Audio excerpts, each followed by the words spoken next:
जो कि non chordates का ही पार्ट है। सुन लो एकदम ध्यान से, नॉन कॉर्डेटा का ही पार्ट है। यहाँ पर लिख भी दे रहे हैं क्योंकि बहुत तो कंफ्यूज हो जाते हैं। ठीक ठीक है ना, आपको कोई दुख दर्द समस्या नहीं है। तो अगर हम बात करते हैं यहाँ पर हेमिकॉर्डेटा की, तो हेमिकॉर्डेटा को पहले जो है कॉर्डेटा संघ में ही रखा गया था। पहले कॉर्डेटा संघ का ही उपसंघ हेमिकॉर्डेटा को माना जाता था, कॉर्डेट्स में आता था। क्यों? क्योंकि इसकी विशेषताएं कॉर्डेट से मैच करती हैं और इसमें जो है अब जो है इसमें कॉर्डेट विकसित हो जाती, थोड़ी सी कॉर्डेट जैसी संरचना आ जाती जिसकी वजह से इसको उसमें रखा गया था। तो इसको पहले कॉर्डेटा संघ का उपसंघ माना जाता था, लेकिन अब इसे अकशेरुकी जीवों का पृथक संघ ही माना जाता है।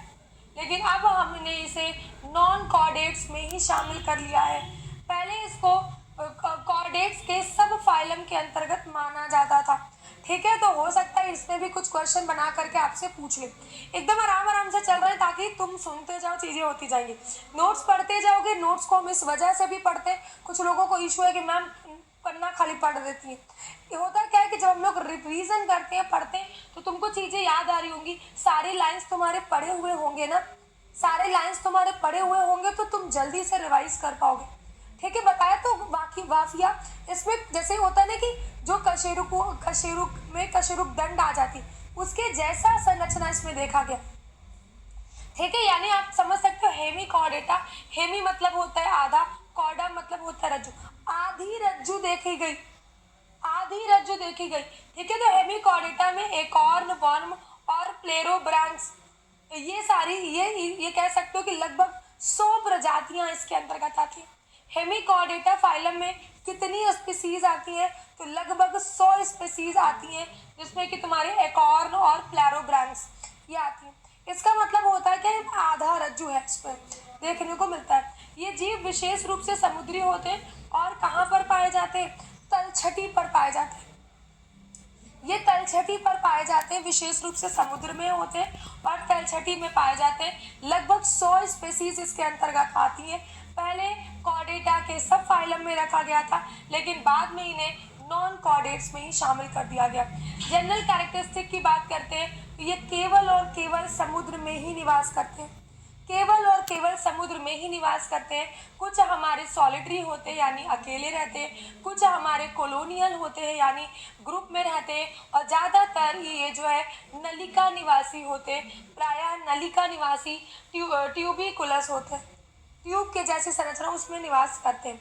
अगर हम इनके शरीर की बात करते हैं, शरीर होता कैसा है? बहुत सॉफ्ट, छूने में एकदम सॉफ्ट लगते हैं, साथ ही साथ वर्मी फॉर्म होते हैं, कृमि जैसे दिखते हैं। कृमि होते हैं ना, वॉर्म जिसको कह देते हो, वर्मी फॉर्म जैसे होते हैं। अच्छा, इनका शरीर भी अनसेगमेंटेड होता है, यानी सेगमेंट्स पार्ट्स नहीं पाए जाते हैं। अगर हम बात करते हैं सिमेट्रिकल की, तो ये बाइलेटरल सिमेट्रिकल के साथ साथ ट्रिप्लोब्लास्टिक भी होते हैं। ठीक है, बाइलेटरल सिमेट्रिकल के साथ साथ ट्रिप्लोब्लास्टिक भी होते हैं। प्रोटोकॉर्डेटा नहीं है ये, प्रोटोकॉर्डेटा नहीं है ये, हेमिकॉर्डेटा। हेमी मतलब आधा, आधा कॉर्ड आया अभी इसमें। ठीक है, तो अगर हम जनरल कैरेक्टरिस्टिक की बात करें तो हेमिकॉर्डेटा संघ के जंतु कहाँ रहते हैं? हेमिकॉर्डेटा संघ के जंतु कहाँ रहते हैं? समुद्र में रहते हैं, कुछ अकेले भी रहते हैं, कुछ ग्रुप में रहते हैं, ट्यूब जैसी संरचना में निवास करते हैं। शरीर कैसा होता है? छूने में बहुत सॉफ्ट होते हैं, वर्मी फॉर्म जैसा दिखाई देते हैं, कृमि जैसे होते हैं, अनसेगमेंटेड बॉडी होती है। ठीक है, अनसेगमेंटेड बॉडी होती है, बाइलेटरली सिमेट्रिकल होते हैं और ट्रिप्लोब्लास्टिक होते हैं। ठीक है, ट्रिप्लोब्लास्टिक होते हैं। बॉडी वॉल की बात करते हैं, शरीर की संरचना की बात करते हैं तो सिंगल लेयर्ड एपिडर्मिस होते हैं। ठीक है, इनका जो शरीर होता है सिर्फ और सिर्फ एक ही लेयर होती है, सिंगल लेयर्ड एपिडर्मिस की एक ही लेयर होती है, बाहर की जो त्वचा होती है, साथ ही साथ उसमें म्यूकस ग्लैंड भी प्रेजेंट होते हैं। क्या प्रेजेंट होते हैं? म्यूकस ग्लैंड भी पाए जाते हैं। ठीक, तो कैसी होती है? सिंगल लेयर्ड एपिडर्मिस, साथ ही म्यूकस ग्लैंड भी पाई जाती है। अगर हम सीलोम की बात करते हैं, अगर हम इसमें सीलोम की बात करते हैं तो सीलोम कैसा होता है? एंटेरोसीलोम। सीलोम कैसा होता है, एंटेरोसीलोम, जिसको कि हम 3 भागों में बांटते हैं। कौन कौन से जो इनका एंटेरोसीलोम होता है, प्रोटोसील, मेसोसील, मेटाकॉइल। ठीक है, कौन कौन से पार्ट होते हैं, प्रोटोसील, मेसोसील और मेटाकॉइल। एंटेरोसील 3 पार्ट में होते हैं, 3 पार्ट में होते हैं। ठीक है, जिसमें कि हमारा प्रोटोसील, मेसोसील और मेटाकॉइल आ जाता है। ठीक, चलो अब देखो, अब इनका जो शरीर होता है उसको भी 3 भागों में डिवाइड किया गया है।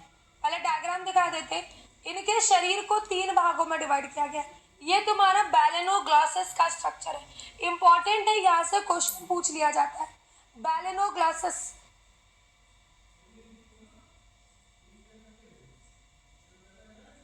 प्लीज हम सबसे कह रहे हैं सिलेबस की चिंता तुम्हें करने की जरूरत नहीं है।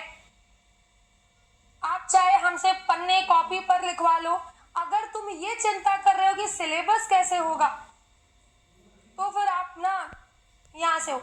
जब उसकी चिंता हम कर रहे हैं, हमें क्या नहीं पड़ी है कि तुम्हारा, अरे इसको तुम यहाँ रख पाओ, क्या फायदा, और उसको फिर घर पे रिवाइज कर घंटा एक दिन आगे कि बैलेनोग्लॉसस। देखो सबसे ऊपर हमारा कौन सा पार्ट, प्रोबॉयसिस। ठीक है, प्रोबॉयसिस। ठीक है, फिर ये देखो प्रोबॉयसिस के नीचे कॉलर, ये इसकी फेरिंग्स, ये इसकी बाहर ऑट्रियम, ये अंदर वाली को हिपैटिक सीका, सबसे पीछे क्या होता है, एनस होता है, ये इसका एब्डोमेन वाला पार्ट। ठीक है, एब्डोमेन वाला पार्ट, ये एडल्ट बैलेनोग्लॉसस है, ये एडल्ट बैलेनोग्लॉसस है। ये तुम्हारा टोरनारिया लार्वा है इसी का ही, ये इसी का लार्वा। तो क्वेश्चन पूछ दिया जाता है बैलेनोग्लॉसस का लार्वा क्या है। ठीक है, टोरनारिया लार्वा। ठीक है, तो अभी पहले यहाँ पर देखेंगे बॉडी की, शरीर कितने भागों में विभाजित होता है। शरीर के 3 भाग, प्रोबॉयसिस, कॉलर और ट्रंक। शरीर कितने भागों में विभाजित होता है, 3 भाग होते हैं, प्रोबॉयसिस, कॉलर और ट्रंक। डाइजेस्टिव ट्रैक्ट की बात करते हैं तो कंप्लीट डाइजेशन होता है, सीधी रेखा होती है और यू शेप्ड, नीचे फिर यू शेप्ड का हो जाता है। तो डाइजेस्टिव ट्रैक्ट कंप्लीट होती है, स्ट्रेट होती है और यू शेप्ड होती है। ठीक है, पाचन नली कंप्लीट होती है, स्ट्रेट होती है और यू शेप्ड होती है। अगर हम प्रोबॉयसिस में बात करते हैं, प्रोबॉयसिस में क्या होता है, बक्कल डायवर्टिकुलस।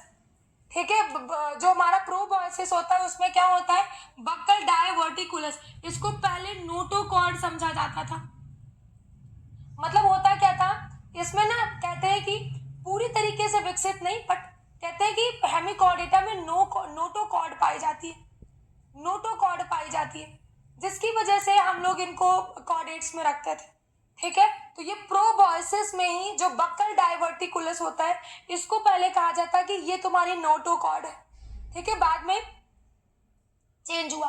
फिर क्या है, ग्रसनी में गिल छिद्र होते हैं, फेरिंग्स जो आपने देखी, इसमें जो है क्या देखने को मिलता है, गिल स्लिट होते हैं, एक से अनेक युग्म होते हैं जो कि फिल्टर फीडर का काम कर रहे होते हैं। ठीक है, फिल्टर फीडर यानी डोर्सोलैटरल फेरिंजियल गिल स्लिट्स होती है, स्लिट्स होती हैं जो कि एक से अधिक जोड़े में होती हैं, जो कि फिल्टर फीडर का काम कर रही होती हैं। सर्कुलेटरी सिस्टम की बात करते हैं तो इनका जो परिसंचरण तंत्र होता है बहुत सिंपल होता है, इतना डिटेल में नहीं पूछता है, लेकिन पढ़े रहते हो तो चीजें आ जाती हैं। अच्छा, इनका सर्कुलेशन कैसे, चाहे तुम ना बताएं सर्कुलेशन कैसा होता है, लेकिन कभी कभी हो सकता है पूछ ले, कंपेयर करके आप पढ़ लेते हो। तो सर्कुलेटरी सिस्टम इनका सिंपल होता है, ओपन टाइप होता है। यहाँ कहाँ होता है, डोर्सल एंड वेंट्रल वेसल्स होती हैं और डोर्सल हार्ट यानी पृष्ठीय हृदय होता है। कैसा हृदय होता है, पृष्ठीय हृदय होता है। डोर्सल एंड वेंट्रल वेसल्स होते हैं, डोर्सल हार्ट होता है। ग्लोमेरुलस कह दिया जाता है कि ये एक्सक्रीशन ग्लोमेरुलस द्वारा करते हैं। कौन सी ग्लैंड होती है, प्रोबॉयसिस ग्लैंड होती है। नर्वस सिस्टम की बात करते हैं तो प्रिमिटिव मतलब आद्य प्रकार का नर्वस सिस्टम देखने को मिलता है, प्रिमिटिव नर्वस सिस्टम होता है। ठीक है, इसके अलावा उपत्वचीय तंत्रिका जाल होता है और कॉलर कोड इसकी खोखली होती है, डोर्सल कॉलर कॉर्ड हॉलो। ठीक है, डोर्सल कॉलर कॉर्ड हॉलो होती है। नर्वस सिस्टम की बात करते हैं तो प्रिमिटिव होता है।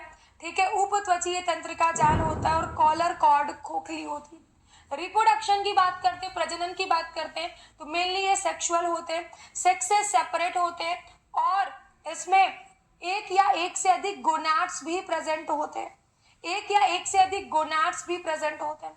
ठीक है, तो हेमिकॉर्डेट्स में रिप्रोडक्शन कैसा होता है, मेनली सेक्सुअल होता है, सेक्स से सेपरेट होते हैं और इसमें एक या एक से अधिक गोनाड्स भी प्रेजेंट होते हैं।